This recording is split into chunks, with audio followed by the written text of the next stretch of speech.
Hey guys, so this is the final build stages of the budget mini ITX 5 liter build. So first of all, I'm going to install the new 80mm fan on the top of the case, and no dramas there. Next, I'm going to install the HP Johnsbow 400S fan, and this is a sub 36mm fan, and I have replaced the stock Johnsbow fan with the Thermalright fan because it is way quieter. You're talking like, I don't know, night and day difference. And this does have the brushless bearings in it, so it's going to be a fantastic fan for this CPU cooler. And I think the CPU cooler is rated at like 105 watts, I think. Maybe more, probably more, 140 watts. I can't remember, but hopefully it'll handle this i7-4790. If it can't handle it, I'm gonna have to look for ways to undervolt, but I'm pretty confident we'll get an okay result on Citybench. Yeah. So the next stage is to install the 1660 Super Phoenix Edition.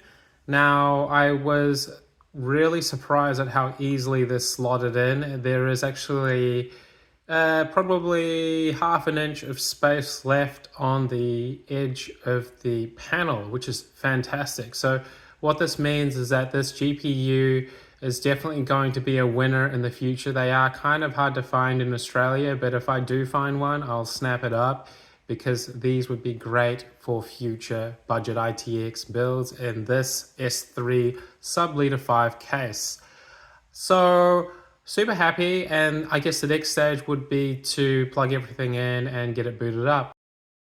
So I plugged everything in and everything went well. I hit the power button and it booted up, and it took me a couple of seconds to realize how quiet this budget mini ITX build is. So when I first started building ITX machines, I didn't really factor in the noise, and then I kind of got a little bit obsessed with it. Obsessed to the point where I would consider putting dampenings on the fans, which I've actually put a dampener on the 80mm fan just to make that little bit less vibrate-ish. Anyway, so it booted up and I was super happy with it. I got into the BIOS and everything looked fine and dandy. And the fans are all spinning. It's looking fantastic.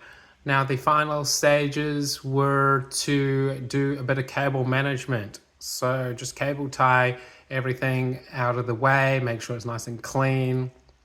So then I can put the side panels on and, you know, like take photos and stuff like that for Facebook Marketplace. But in a future video, I will be running benchmarks and getting some FPS scores on this bad boy before I actually list it, because I like to list my Facebook Marketplace builds with FPS readings because, you know, people love that. So yeah, thanks a lot, guys. I really appreciate it. I do apologize with how long these videos take to come out. To be honest, most of the time it is due to waiting for parts to arrive, especially those AliExpress parts. They take like 9 days, 12 days, sometimes even a month. So unfortunately, I do have to wait.